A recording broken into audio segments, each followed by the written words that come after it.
So I'm sure by now you've heard about the launch of the Square Golf OMNI coming in just 1 month's time. I was incredibly lucky at the PGA Show in Orlando to be able to see it in person and play on it as well. It's a great bit of kit, but what are the differences between the Home Edition, which we already know, and the Square Golf OMNI coming out in a month's time? Well, with all the information we have available to us now, let's take a look, and then hopefully if you're looking at either of these, this might help you with your decision.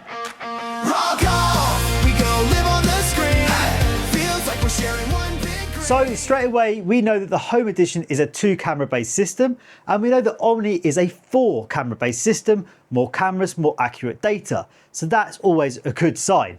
But next we need to look at the data points that we're expected to see from the ball data. Now we have the standard ones from the Home Edition. We have ball speed, launch angle, direction, spin axis and spin rate, total distance, run out, etc. we expect to see on the Home Edition, we see on the OMNI. However, one big difference, and that is that on the OMNI, you don't have to have marked balls. And that's a game changer. We're talking dimple tracking technology.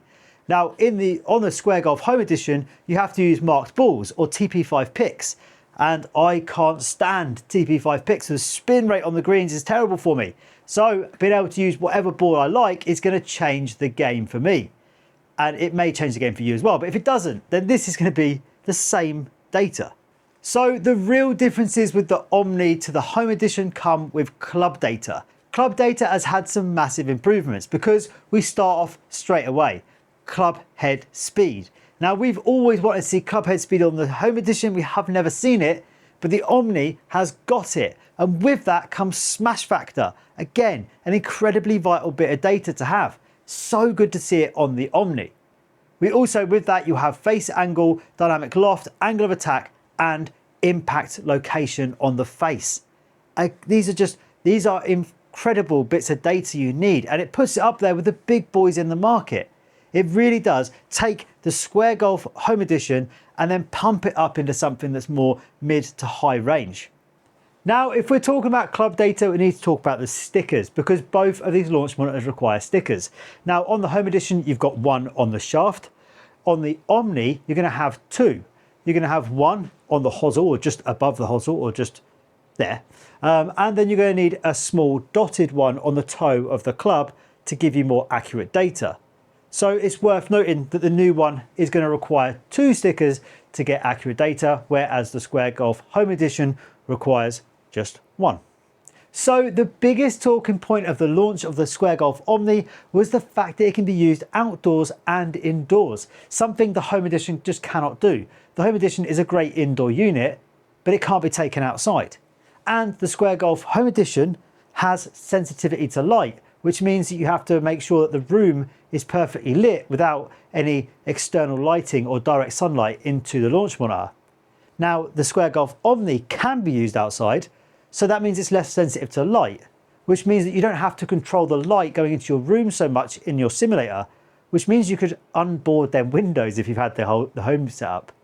So it just makes for an easier setup of a sim if you're not having to control the light so heavily to make sure that the accuracy of the launch monitor is good. And if you're like a lot of people that live near a range that doesn't have Top Tracer or TrackMan available, then potentially you could take your Square Golf OMNI out to the driving range with you, set it up with an iPad, and you've got your own. You've actually just brought your own along, which means you can track your data and potentially play simulated rounds at any driving range. Also with that, it means that you can take it to on-course practice. You could set yourself up on a quiet day on a quiet hole and take a few shots and read the data and understand how far you've hit the ball, how far off line was you. All that stuff is going to be right there in front of you. So also with the Square Golf OMNI, you're getting a built-in display, which we don't have with the Home Edition. Well, we wouldn't need it because you're always going to be in front of your screen when you're using this. But the OMNI comes with 6 data points on a screen when you are using it outdoors. And that is a great idea because you don't always want to get your app out and have to look at a screen on your phone when it's right there in front of you. So again, a great change from the Home Edition and obviously required for outdoor use. So with the Square Golf OMNI, you can expect around 6 hours of battery life, which is plenty of time to do a driving range session. Whether you want to go around a golf course with it, you've got the time and the battery for it, which, I mean, it's plenty. 6 hours is a lot of battery time. And, you know, I can't think of anyone that's going to hit balls for 6 hours solid without charging it. So I think it's going to be just plenty fine as it is. But you also obviously get power cables for using it indoors, plug it in and you're good to go. But I mean, not that it's really worth going into, but the Home Edition does have a longer battery life, which is more around 8 hours.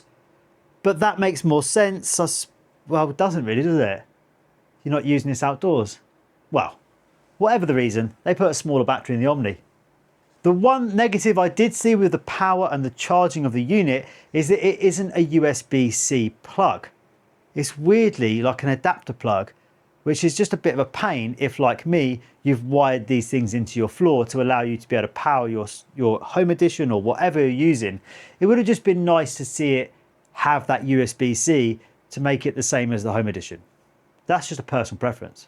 Now, as far as looks, and this is just a personal opinion thing, I think it does look a lot better than the Home Edition. It almost looks a bit more structurally sound, and it is definitely less vulnerable than the Home Edition.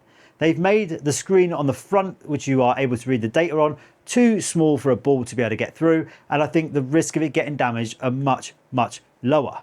So I can't confirm it 100% because I'm not 100% sure, but I believe that when I was using it in Orlando, it seemed to have a fairly bigger hitting area.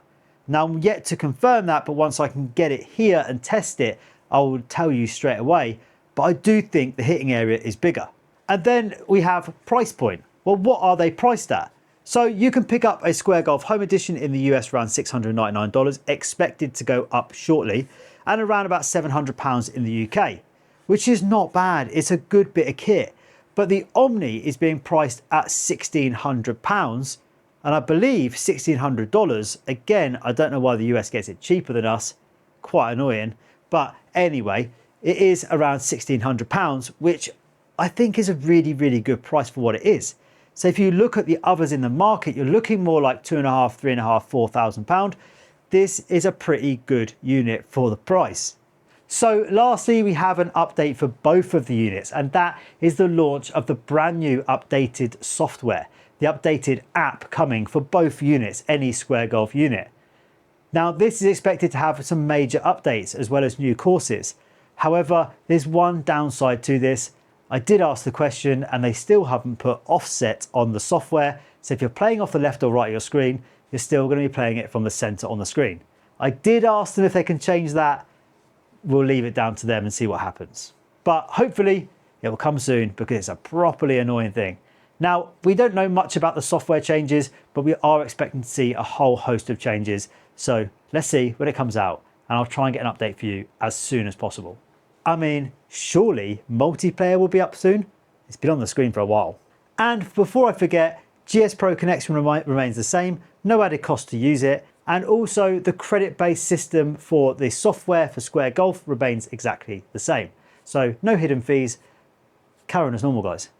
So with all that being said, would I change from the Home Edition to the OMNI if I had to choose one or the other? And the answer is yes, I would probably go to the OMNI for its more versatile usage and the fact that it's less likely to get broken and that the data is most likely to be more accurate, and you're going to get club head speed, smash factor and impact location, which are key elements of data that I want to see on my launch monitor. Would I say that the Square Golf Home Edition is now null and void? No, I definitely wouldn't. This is a great bit of kit, and for a lower price range, someone trying to keep that budget down, this is perfect. And I believe, and I genuinely believe this is the best launch monitor in the market under £1,000. And I think it will be for quite some time. So if you're thinking of buying a Square Golf OMNI or a Square Golf Home Edition, then hopefully between this video and my review of the Square Golf video, which is here, you should be able to get a better idea of which one to go for. And again, it's going to come down to cost, and cost is one of the most important points of anything you buy. Now, if you want to try and save a few quid on your next launch monitor, then there is a link in my description of how to save 5% on any launch monitor and 10% on any other simulator build DIY equipment. So I've been Raw Golf, you've been awesome, see you on the next one. Raw Golf, we go live on the screen. Feels like we're sharing